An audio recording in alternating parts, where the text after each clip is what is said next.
Hey everybody, this is Dale. This is Eric. And welcome to the Transformers Beast Wars podcast. Which you can find at OptimusPrimecast.com. This week, episode number 24. Before the Storm. Written by Larry DiTilio. Directed by Adam Wood. Inferno finds a second golden disc marked with alien runes. Megatron and Optimus supposedly agree to a truce, and Tarantulas is determined to get off Earth. Nice. Yeah. This is a weird episode. This was an awesome episode because I've seen the series before. I don't know. It seems to me like maybe if I had never been here before, maybe I wouldn't like it so much, or it would seem mysterious. I think it's supposed to seem mysterious. Maybe? Yeah. I don't know. Well, we open up here with Tigatron hunting alone. Yes. And then he comes across a glowing mountain. I was going to say Laser Floyd. The Laser Floyd show. Uh-huh.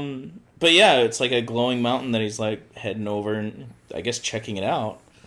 And then... well, he's not. He doesn't even check it out. He runs off to just go tell the Maximals. Oh, he does? Yeah, he doesn't. He doesn't investigate at all. I thought he was heading over to go check it out or something. He should have. He really should have, but he didn't. Then we have Megatron. Well, we have a shot of Megatron. I guess he's sleeping? Yeah, he's sleeping, but his hand is waking up. Well, his hand, yeah, well, it's looking around and everything. It's like, when is this, when... I don't know, but I love this detail. I love this detail that his dinosaur head. I don't know, man. It's just weird. His big head woke up before his little head. I think it was really funny. But yeah, his dinosaur head is like looking around, and then it pans up, and it's Megatron's sleeping face, and then the alarm goes off, right? Yeah, the computer wakes him up and says, "Hey, Megatron, just let you know, this is going to be audio only. And by audio only, I mean audio and visual, because I'm going to give you some like visual readouts and stuff." But yeah, he gets woken up by sexy computer saying basically that there's a weird energy form that they came across in sector something. An energy anomaly has been detected at coordinates 796. Yeah, there's an energy anomaly that doesn't match any of the Maximal signatures. Yeah, coming off of a mountain someplace. So we're gonna have to go investigate. Yes. So he sends Inferno in. Correct. He sends Inferno in, and Inferno goes, and I guess blows a hole through the mountain. I almost felt like I missed something. It was weird. I blinked, and I looked up, and there was like a whirlpool with a spinning obelisk and a golden disc on it, and I was like, how did we get here? Yeah. I felt like I missed something, and I've seen this show 3 times. They had the splash effects, basically, where it was, the rings coming into the water and stuff. This was a really good-looking episode. It looks like they spent a few dollars making the episode. I don't know, man. There was a lot of like cheesy, stupid, stretching effects and stuff that was a little bit too cartoony for my taste. Yeah, a little bit. But some of the other stuff, the dark stuff, stuff that happens in Shadow, a lot of the scenes in the Darksyde were beautiful. All right. So, Inferno goes to go collect this disc, and like it's stuck for some reason, and he starts shorting out a bit, and he finally is able to get it free. Now, this caught my eye a couple times. It's like, did the symbols... Because the symbols are different than the other disc. Yes, the symbols are different than the other disc, and the symbols are changing. Yeah, like they keep on changing. I'm like, what? Did they goof up? Was this a mix-up? Is this an error? Mentioned it. They mentioned it towards the end of the episode, but before that they don't. And another thing that I found weird is like, what... The other disc, the first disc that brought them there, was the Voyager disc. It was the plaque on the Voyager probes. Mm-hmm. Like, we figured this out. You showed me... Allegedly. The first... No. Way back when, I think in episode 1 or 2, when I said, we need to look it up or whatever, you showed me the picture of this disc. Mm-hmm. You didn't show me the one that was actually in that episode. I went back. Oh, okay. I went back. Okay, and you saw the Voyager and I saw disc? it was the actual Voyager disc. I did have, like, the the markings on it and stuff with the distance to the nearest pulsars and stuff and blah, blah, blah. But this one, it's like, okay, if the first one was, in fact, the Voyager probe disc, what is the second one from, and who made it? Why? It doesn't make any sense. If this is post-apocalyptic Earth, where did this other disc come from? Those are fantastic questions that we're going to have answers for in upcoming episodes. But none of the next... Not in here. Not in this one. No. This episode is all about asking questions, and that's what I love. But I will address your concerns. All right, Okay, so I will confirm for you that it is the Voyager disc. Woo! Okay, it is the first one is the Voyager disc. This is not. well, obviously. Okay, so this is not. That one is. But why is that one the Voyager disc? And why do they want it so badly? If in the future they already know where Earth is. Oh my God! Do they? Like maybe it's so far. No, this is back G1 in- continuity. This is G1 continuity. So see- the thing is that these are the descendants of the Autobots and the Decepticons, right? So the Great War has happened. Cybertron has been in Earth's orbit I don't know. and back Hey, to guys, Cybertron. forgive this rant here. Okay, so if we say yes, it is canon. Yes, it is in the history, whatever. Maybe, just maybe, the reason why they have the Voyager 1 probes is that they just found it. Okay, the Voyager 1 probe, they found it. They found the disk on it, and then they made their way back to the coordinates of Earth, thinking of blah blah blah. There was this mythical land that had energon on it. Maybe that Beast Wars, as we know it, the Maximals, the Predicons, like that race of Cybertronian is hundreds of thousands of million years in the future of when G1 takes place. Because G1, and correct me if I'm wrong, but from what I recall, G1 crash lands on prehistoric Earth, and then they're like just non-functional for 4 million years. Yeah, for millions of years until like the human race comes and all this other stuff. So like maybe after the Great War and everything else like that, time progresses. And by that time, based upon where Cybertron is, that's how long it took the Voyager probe to get from Earth all the way up to Cybertron. Because right now, the fastest moving object that we do have, well, is it still Voyager 1 and 2 probes? I don't know. I think New Horizons might be moving faster than Voyager 1 and 2, though. I couldn't tell you. I can't remember. Okay. Man, I gotta look We'll it put up. it in the show notes. The shows. Put it in the shows. But it is possible that I did put the speed of sound in the shows. Yeah, and I stuff did like see so that. you'll Thank see. you very much. Yeah. But yeah, like I don't know. I think it's great that we're asking a lot of questions here in the last few episodes. And I will tell you that all of your questions have very good answers. These are not bad answers. And that's the thing that makes the show so good. I don't know. Is it like, why is it the Voyager? Barely even like, why is it the Voyager 1 disc? Like, what is on there that they could possibly need? And just all of it. Well, the plaques and everything that were on the Voyager probes, basically, it was like, hey, we're here, and it's like a movie of Hitler, this is right? who we are. No, Or was that something else? you're thinking of Contact, the movie Contact.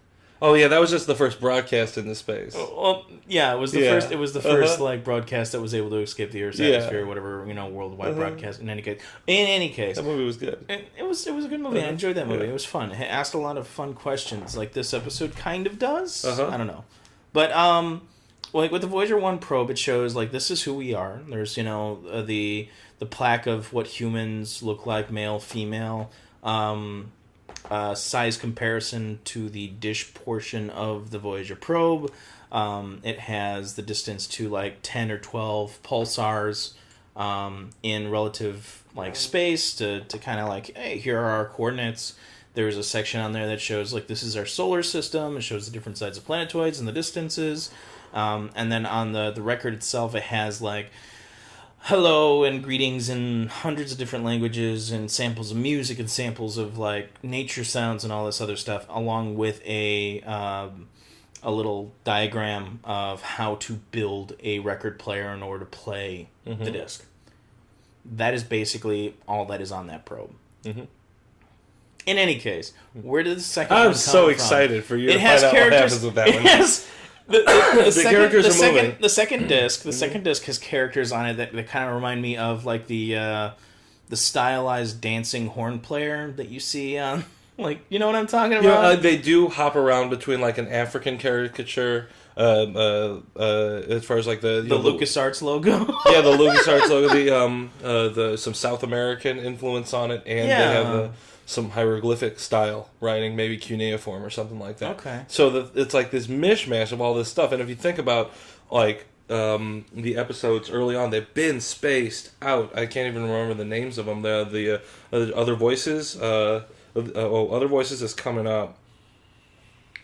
The Trigger was a two-parter. Yeah. And the not the Probe.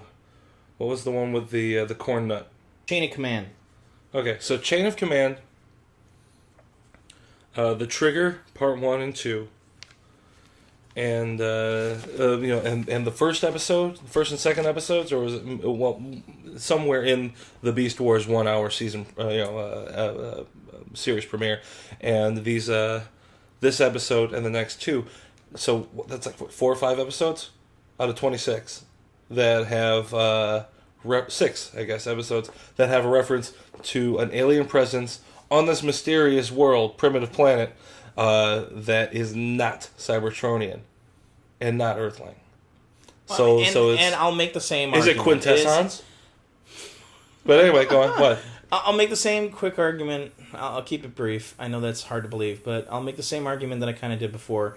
Maybe that it is either so advanced to them, or they have evolved to the extent where that technology looks primitive in design, or it's advanced enough that they don't understand it.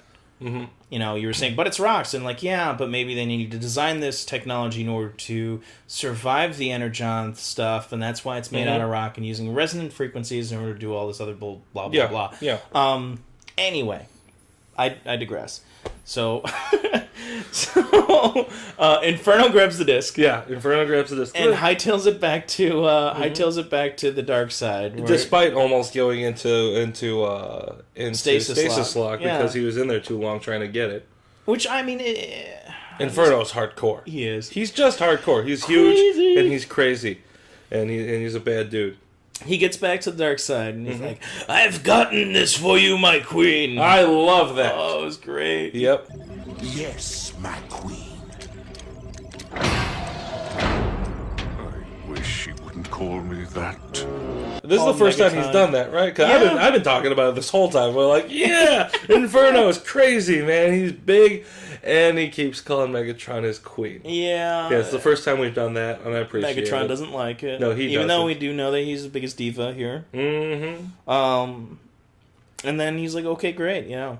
So he starts doing some analyzing of that. Yeah. I think that what ended up happening earlier with Tigatron is Tigatron went and told Optimus Primal, which is why he's flying towards it later, isn't it? Because it's the next thing that happens. Optimus Prime is flying, looking for something. Yeah, he's checking out the site, trying to see if he can narrow down on that power signature. But then a big old probe starts chasing him and passes him. It looks like he's getting chased by Guilty Spark from the Halo series. Taking your word for it, don't remember it. I'm sure it looks just like this. It's similar. Okay, good. But the probe goes up ahead of Optimus, and Optimus goes chasing after it, and then it expands into Megaface. Yeah, it opens up. We have. It turns out Megatron wanted to make a Skype call. Mm-hmm. So he's like, "Hey, Prime, I want to talk. Just want to talk. Just want to talk. No funny business. Just head over or whatever." And he's like, "Hey, listen, we need to talk in a neutral location. Mm-hmm. Meet you there in 5. Well, I want a truce. Wear that special thing that I got you."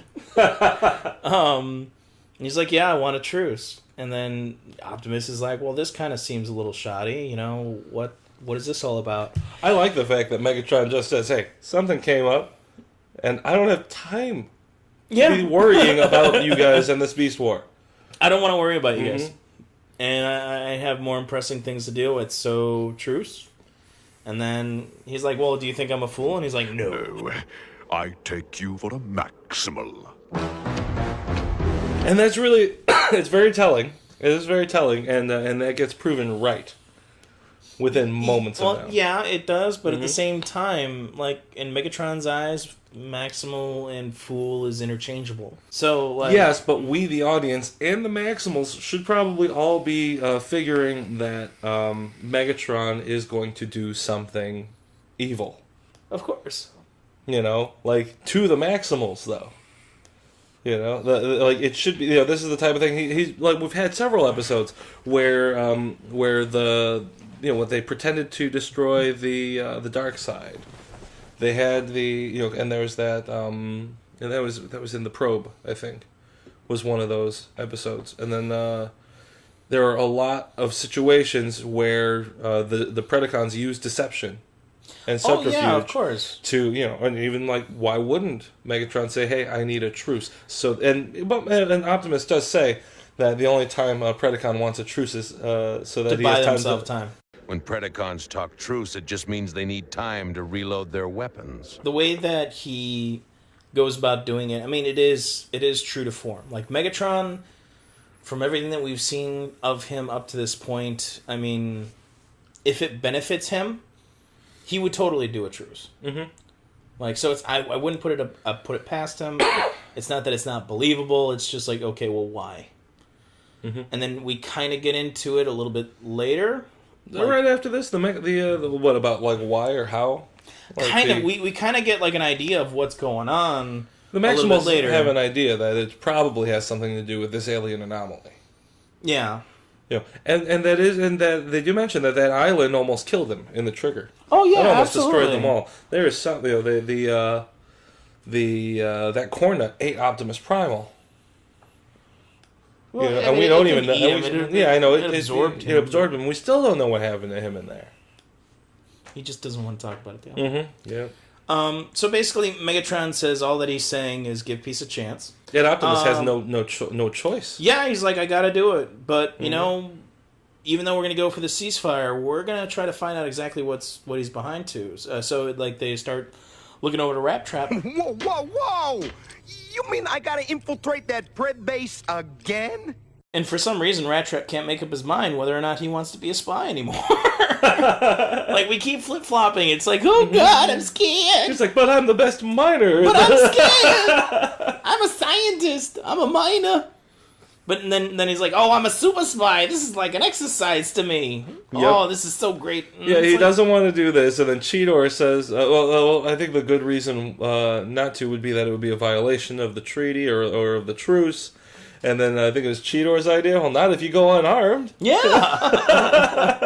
Not if we make it even more dangerous for you. Yeah. No, thanks a slag and skid plate full, pussycat. So they devise a plan. We don't really know at that point what that plan is. Yeah. But we kind of cut to a really quick section of Tarantulas, who does some impressionism. I think that was great. Well, he had a headset on, like it was his hands-free device. It came out of his head. So if the headset came out of his head to modulate his voice to sound like Megatron, so he can unlock this thing, because that's what he does. Yeah. If he does need, well, how come he? Why does he even need that? It's coming out of his head. So he probably built it into his head. Maybe he had to write the programming and install it. It might have needed a hardware component, but he wouldn't need a microphone in order to do that because it's all inside him. Yes, it's all inside him. He can use his but normal it's his vocal circuits or whatever they use. It's his voice. You know what? I would advise you to roll out, but I can't because of events in the New Aligned continuity. Bumblebee for the last 10 years or so hasn't had a voice. He hasn't been able to talk. And that is because he was captured and tortured by Megatron, and his vocal cords, well, whatever the Cybertronian, I don't know what the technical term for it, his vocal processors have been destroyed. And while you can repair lots of parts on these, on giant robots, some things are either hard to come by or impossible to straight up repair. And in times of war and stuff like that, really impossible to deal with. You can shake your head at it, but you know what? But Bumblebee would have been able to talk by now if that was the case. And there are other things like their T-cog, their transformation cog that's inside of them, which is the has been the driver for the whole process. of transforming since the inception, since the 80s. That thing, if it's broke, you got a transformer that's stuck. So there are transformers that don't transform because their T-Cog got broke. There are transformers that that have had to kill other transformers to get a T-Cog. And it's these are things that do happen. It's not just a device. They're not there are things in this universe that can cause permanent damage. That's There is, even though, we're, in a lot of these episodes, we're dealing with situations where you have, like non-threat of Waspinator gets destroyed every couple of episodes, but he's never unconscious. You know what I mean? Yeah. Well, and if somebody gets knocked unconscious, it's because they got pancaked or something like that. But there is a level at which the Tex Avery stuff meets reality. This scene is not one of those scenes, but anyway. But yeah, so I could see it being, in a Michael Bay Transformers, Tarantulas would not have had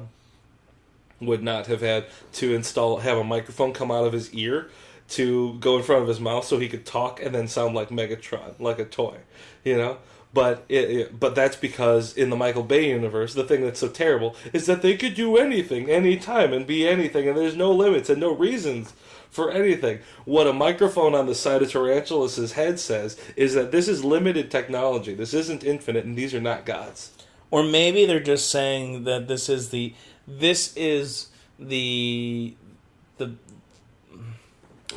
metaphorical putting the phone on the modem to show that we are now going to use the modem, that we are using a device to make the make the voice change or whatever, versus like, oh, I know how this goes. Because you see this all the time in movies.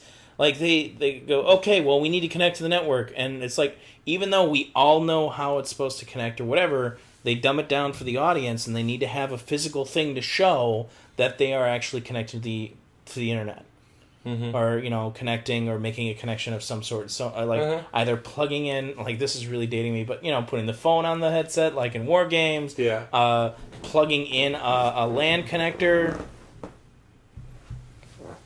All these other little, I don't know, dumbing it down for the audience, and these are for kids and not grown men watching this episode or this series. But anyway, so Tarantulas uses. Getting back on topic. Yeah, Tarantulas uses Megatron's voice code to gain access his to biometrics. He gains access to this like hatch or something, and we come to find that he's stealing he's stealing a transwarp cell. Yeah, the transwarp cell. Yeah, it's like charged to 76% or something like that. I don't remember what. Yeah, it's not fully charged, but it's good enough. He says. Well, this kind of falls back into what happened when we met like in Spider's game. Where he's like, this place is doomed. Mm-hmm. Like, he wants to get out of there, and that's why he wanted the pod. Yep, he wanted the pod, not the protoform. Correct. Yep. But he gets caught. Yep. He gets caught by Waspinator. Yep. Who's like, I won't let you do this, or whatever. And he's like, why are you doing this? Yeah, why are you doing this? And then he turns into a ninja. Slow ninja. He throws his eye at him. He plucks the eye out of his head. Oh, is that the ninth eye? I think so. His ninth eye was a ninja smoke bomb? I guess. He plucks it out, throws it behind him, it creates a purple smoke, and then he sneaks up behind him, and then I guess kicks him into the unit, and then locks it again. Mm-hmm. But Megatron sees all this. Yeah, Megatron is watching all of this. And doesn't care. Yeah, and I guess while he's watching this, he's but Tarantulas does say that he's leaving. Yeah, because I'm leaving, and then he beats Waspinator up and then leaves. Well, Megatron's watching all of this happen, and it seems like he doesn't care for some reason. Yeah. But yeah, he's sitting on his chair, and he's like, "Yes, this is going." Oh yeah, what I is guess he according doing? to Planet, he's petting his face. He's petting his he's petting his dinosaur face in this one. It's a pet, it's a cat. He's stroking the freaking, it's got some thoughts in this one. He's a sentient hand. I don't know, man. I have such problems with that. I don't. You have lots of problems with lots of things. You got 80 minutes of viewing this show for it to be a non-issue. So 80 more minutes, you'll just deal with it. I don't care how you feel about it right now. All right, so then we cut back to the Maximals. The Maximals are coming up with a plan. Air Razor is carrying Rat Trap. They're going to try to get him in past the border. Mm-hmm. They drop him down. The perimeter defenses go up. Yeah, so they're not even being smart about it, it seems like. No, they're just doing it. I mean, he had to sneak into the lava pit that's surrounding the Darksyde last time when Rat Trap defected. Well, not only that, but like when he didn't even, he was not when he even snuck in to put the caught. surveillance equipment in on the episode of what is it, the Superman episode. When he put the surveillance equipment in there, how did he get in there? Yeah. Why didn't they just do it that way? Yeah, they didn't fly. They sure as hell didn't fly and have all of the autocannons firing at them. Yeah, and even if it was a truce or ceasefire or whatever, I mean, they should have been able to do it. Yeah. I don't know. Yeah. So Air Razor does that. So Air Razor's flying in. All the guns start shooting. She drops Rat Trap, and he transforms behind some rocks. And then Air Razor ends up on the phone with Megatron, who is brushing. Is he brushing? He's brushing his hands' dinosaur's face teeth. That's awesome.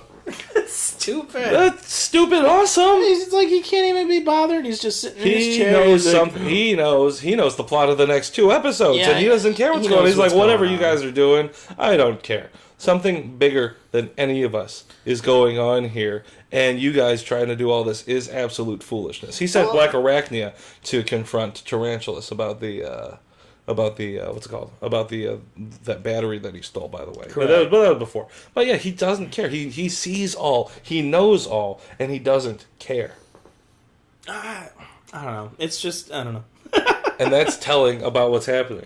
But, Air Edge is like, excuse me, I thought we were under a ceasefire or whatever. And he's like, oh, I'm sorry. I guess you were just on a normal patrol. Let me go ahead and turn these off. Mm-hmm. But you are in my airspace, so please leave. Mm-hmm, yeah. And then she starts heading off, and Rat Trap's like, yes, we made it. And he's like, Oh, and Air Razor, Yes? please take that vermin with you. and I'm like, oh, shucks. So they grab him, they start flying off, and little do we know, Tigatron's sneaking in. Yep. But why didn't they just do that instead of this whole... big distraction. That's like 3 levels. So there's like a stealth mission. There's a stealth mission, and then a fake stealth mission with a I'm invading your airspace for cover. So I mean, I guess it's pretty well thought out. One of the things that was interesting about it is everything that's going on here. Is like it is an election year, but seeing the subterfuge, the spying, the conjecture, they're trying to figure out, intellectually what's going on without resorting to guns. I found that fascinating. Okay. That they were just straight up just doing it like that. Oh, and I forgot my my alternate title for this episode. Is Megatron Likes to Watch. He's like doing everything. He's like watching Tarantulas. He's watching Air Razor. He's watching Rat Trap. He's watching portions of Tigatron after he sneaks in. Mm-hmm. So like Tigatron sneaks in, and this is another weird thing. Why do you need all this like equipment? But he pulls out a thing from his like midsection. An umbilical cord. Finds an access panel, opens it up, plugs it in, and he basically uplinks himself to the thing. But in order to use the uplink, he needs to pull out a secondary cord to plug it into his head. How come that first one that's going from his midsection into the panel can't do that data transfer? Because it's an external cable that's just tucked into a pocket that's in his belly, and it's just bundled up there because you don't know how long it's going to be. So he plugged one end into the computer and then the other end into his head. Let that grin up your face. And then, so Tigatron hooks into the Matrix, and we have this very Johnny Mnemonic scene here. I was thinking Lawnmower Man. Oh well, either way, 2 very, I don't know. If I was gonna make a guess, I think it would be Johnny Mnemonic over Lawnmower Man. Okay. But he's digging through with his hands, goes through, solves like a little puzzle of Megatron's He has to solve like a face. Rubik's Cube. Yeah, he has a Rubik's Cube with face. Megatron's face to solve. And then he gets basically the information in regards to the disc and everything else. And then he freaks out. He's like, "By the gods, by the Matrix, by the Matrix." Yep, by the Matrix. But we don't find out what he finds out. Yeah. Until but he found later. He sees the golden disc, and that's the thing. That's amazing. That's the thing. He knows now. He knows that Megatron doesn't care about us. Something bigger is happening. After that, or somewhere around there, Black Arachnia catches tarantulas doing stuff that he's not supposed to do again. Oh, don't look! Don't look! minimize. What do you want, woman? I'm working. And she's like, "Oh, you left something behind," and she throws him Waspinator's head. Yeah, man, that stuff is okay. And then it's just like exposition in regards to, like, I know what you're doing. Mm-hmm. Like, you need to do something. Or whatever. I don't know. I didn't really find it that moving. Oh, well, yeah. No. The spider stuff that's happening isn't a big deal. And we don't think it's a big deal. They're not really dwelling on it. They're not hanging out there. Even Megatron doesn't care about it. He's talking. He has this monologue when the storm is happening. Oh my god, he's waxing poetic about the storms. At least he wasn't in the hot tub at this point. Yeah. Which was also awesome. Come on, man. Megatron in a hot tub was too much fun. But yeah, Megatron's waxing poetic about the storms, starts laughing and cackling to the extent where he starts coughing. Yeah. Like, really? I don't know. But the thing is, he knows that something is going to happen. There's a storm coming. Nobody has any idea. All of his previous his ambition was misdirected. He was only looking at Energon. He was only looking at Cybertron. Yeah, and now he's like, I have this other thing, more power coming to me, or whatever. What is it that this could I can't believe I was so foolish be. to think that Energon was the way to go. And, it's like, okay. If he's willing to ditch everything that was his conquest up to this point, the whole reason why he's on this planet, how great of a thing must this thing be? Freaking awesome, Eric. It's freaking awesome. Sweet laser on a floating island. Yeah, it's better than a sweet laser. So, after that, we cut to... Well, Tigertron gets busted right there. Yeah, he gets busted by he gets busted by Pterosaur. Yeah. There's some hijinks that ensue. Pterosaur's like, I'm gonna wax you right now. I'm gonna put you out. Oh, that's same with Scorponok. Yeah. So you got Scorponok at one end of the hall and Pterosaur on the other end of the hall, and then they're both running towards the middle of the hall, which is where Tigertron is. And he sees I know it's supposed to be a rusted hole in the side of the Darksyde. Of the Darksyde. Mm-hmm. But it just looks so bad. To me, it was like, is that a painting? Is that supposed to be like a weird portal to somewhere? Like, I couldn't, my head could not, make sense of You couldn't tell that it was just a regular portal to outside? No! Yeah. There's an episode here. There's an episode on TNG, The Next Generation, the Star Trek Next Generation, where they're on this planet and in a doorway it keeps on cycling through different scenes of this ancient technology. And it kind of seemed like, at first it registered to me like it was something like that. It was a portal to another section or whatever. But why did they have it there if they had this technology? And I started going down this rabbit hole, and then I was just like, forget this. Mm-hmm. And then he jumped through it, and it was just a hole. It was a rusted hole outside. Yeah. So they all chase after him. Not before Scorponok and Pterosaur face plant into each other while they were running. So they go, we're running. Oh my gosh, I guess I can't stop running. This is what's going to happen. We're just going to have to go with it. We're just going to have to go. But yeah, they pancake. He gets outside. By this point, the rest of the Maximals are on their way to rescue Tigertron. Yeah, he's like, okay. And they see, I guess Tigertron sends up some flares. Yeah, he sends up some flares when he goes out. And everybody else says, okay, that's the signal. Let's get to work. Let's go.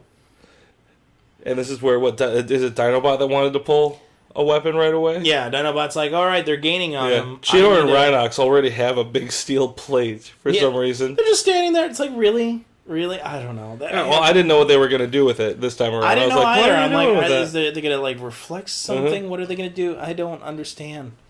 But yeah, Dinobot was like, "Oh, they're gaining on him. I need to intervene now." And Prime's like, "Nope, we had a truce. No weapons.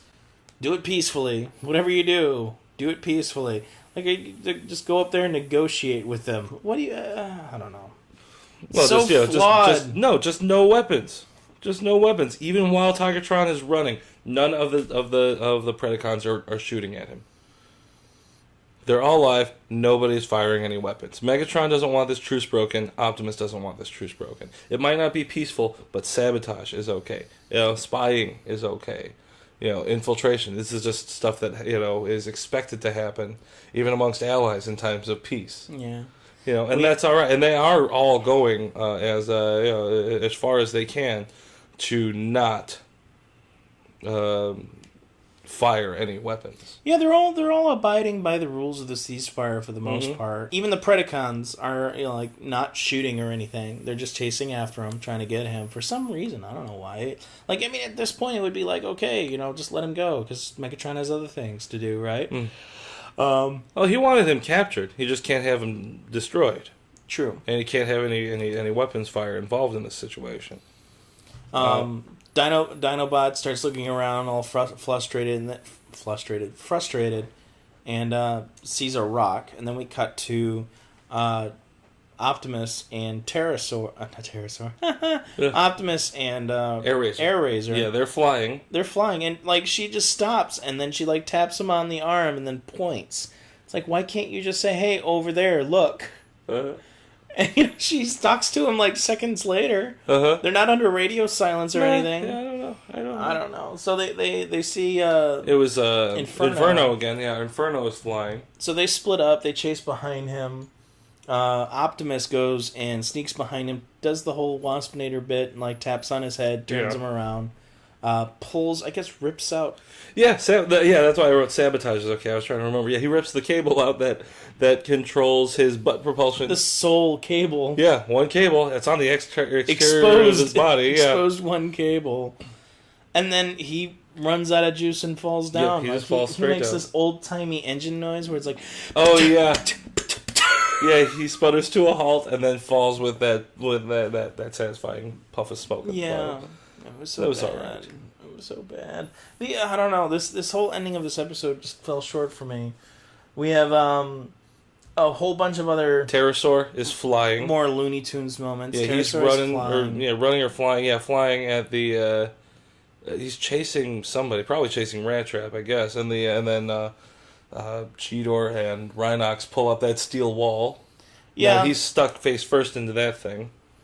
And then the spiders are sneaking up on Dinobot. Yes. Yeah.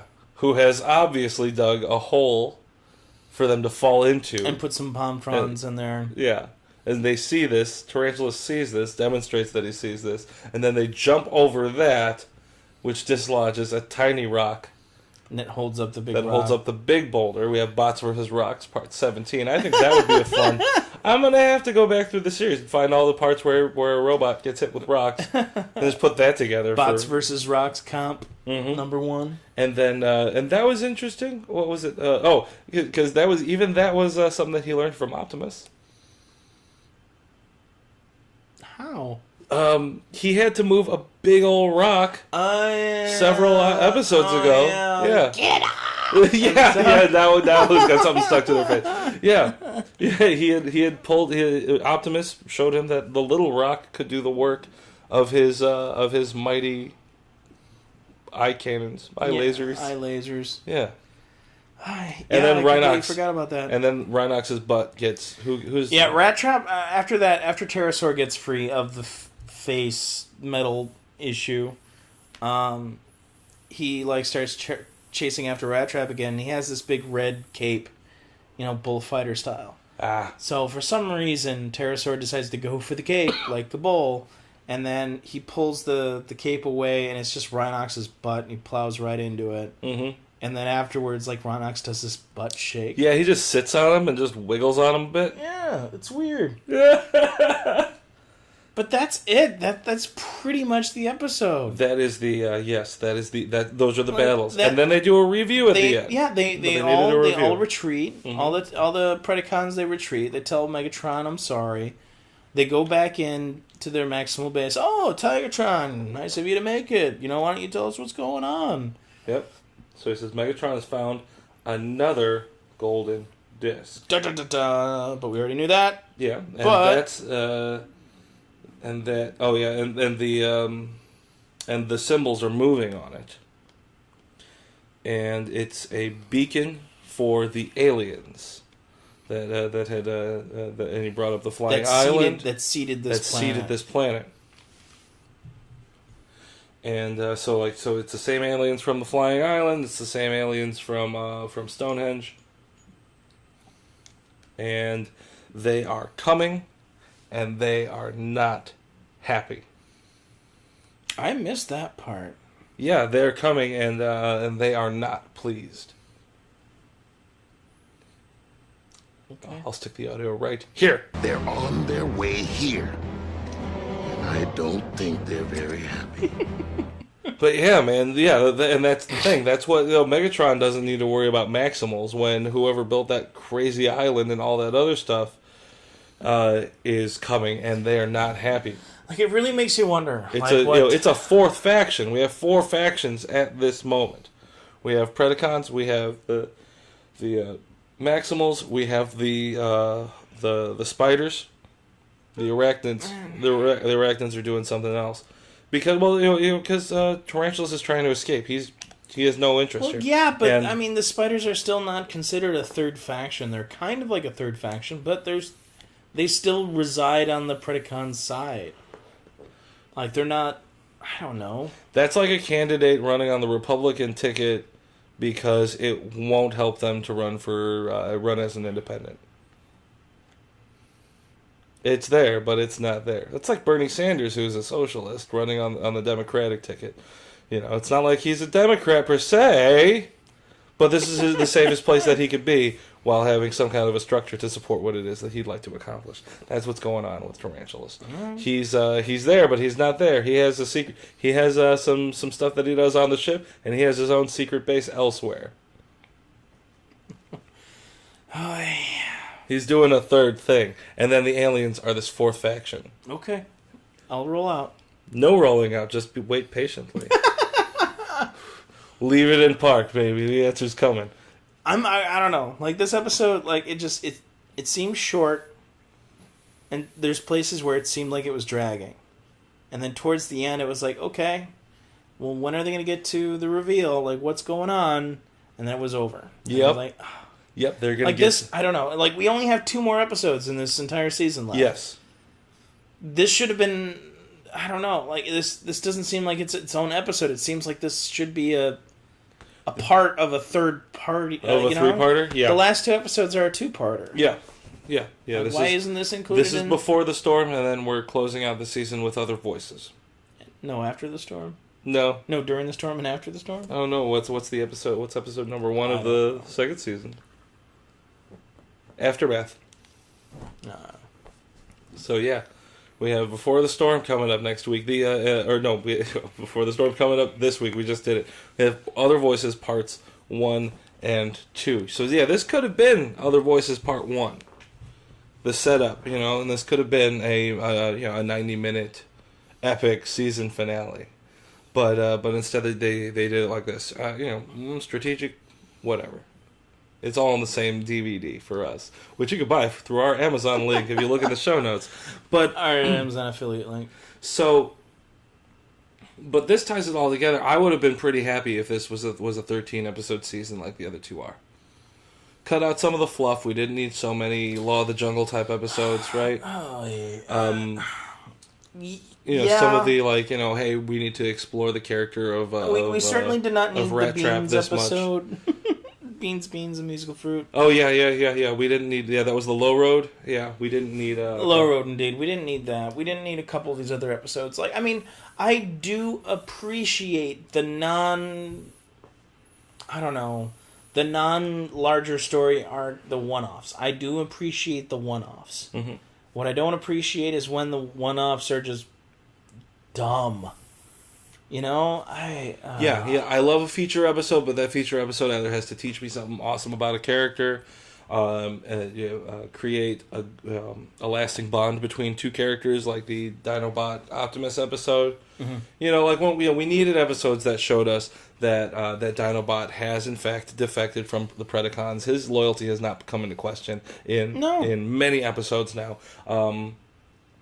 We needed some episodes, at least one episode, to show us that Rat Trap was a cool character, and it was worth buying his toy. And we got 2. You know, I got 2 Rat Trap figures. Yeah, and then and you know, and I can't think of any other characters that really outright needed exposition. You know, Rhinox, we just have to trust implicitly. There's there's never a reason for that. There was the episode where Optimus goes berserk, and we're shown that he is a capable wartime leader. Mm-hmm. You know, AirRaiser getting an introduction is great. Tigertron, his struggles with the war, whether or not he wants to be part of the war or not, are those are interesting. I find those to be some of the better philosophical works of the series so far. But then, other than that, I think it would have been pretty exciting. It would have maintained a level of excitement if these other aliens were a focus. Well, I don't know. See, but I do think that it's masterful that they were able to seed these episodes all the way through, leading up to the season finale, and it still works. Granted, we still have 2 more episodes to go, so I don't know. But I think that it was. I think the way that they did it, as far up to this point, of going, hey, this is kind of odd. What do you guys think of that? Well, I don't know. All right, well, that's all that we're going to see about that. And then, like a couple weeks later, oh, hey, remember that? This is kind of odd. Weird moon. You know, it's kind of hollow. Mm-hmm. Why is that? Oh, hey, you know that hollow moon? It has an obelisk on top of it. Same type of obelisk that was on that floating island thing. Floating island. Hey, you know this other thing that was kind of like this other thing in the thing? Yeah, stuff. That wasn't you, was it you? That wasn't me? Okay. I mean, I find it really interesting how they were able to seed that, but, like, I mean, I completely think that, like, they could have skimmed off, like, some of the episodes. Yeah, if they didn't, they'd probably ended up with a 26-episode contract, and they needed to fill it with something. And like I said, I completely understand that, but, like, I mean, the other 2 seasons or whatever, they're both 13 episodes. 13 episodes long, I don't know. We're coming up on exactly the halfway point. Yeah. Oh, it seems nothing, buddy. It seems awesome. The show gets a lot better, and the fact of the matter is that dude, you've been saying this for like 22 episodes, and it keeps getting better. It keeps getting better. You know, and it tightens the story, the larger story arc. What is happening here? Even this, man, we got to deal with this alien threat that's coming in. We have a great 2-parter, and then that sets up what happens in the second season, and all the things that happen in the second season lead up to this astounding thing that happens for season 3. And even all of that, every single last bit of these things, like the whole arc for this season, you know, leading up to this alien invasion, and then leading up to what happens by the season finale of 2, and the series finale. Why it happens and how it happens, all goes all the way back to episode 1, Beast Wars Part 1. It ties together in a way that the Marvel Universe can only, like, dream of with, like, Agents of S.H.I.E.L.D., you know? Okay. It's fantastic. I'm super excited. We are, like, 43 minutes from my favorite line in the entire series. One line of dialogue, which sets the whole thing up, and it is my favorite moment. And we're going to talk about it in about after 45 minutes of viewing, which is about 90 minutes of podcast time. But until then, I've been Dale. And I've been Eric. And you've been listening to the Transformers Beast Wars podcast. You can find it at OptimusPrimecast.com. Have a great week. High five! Dude, I can't wait.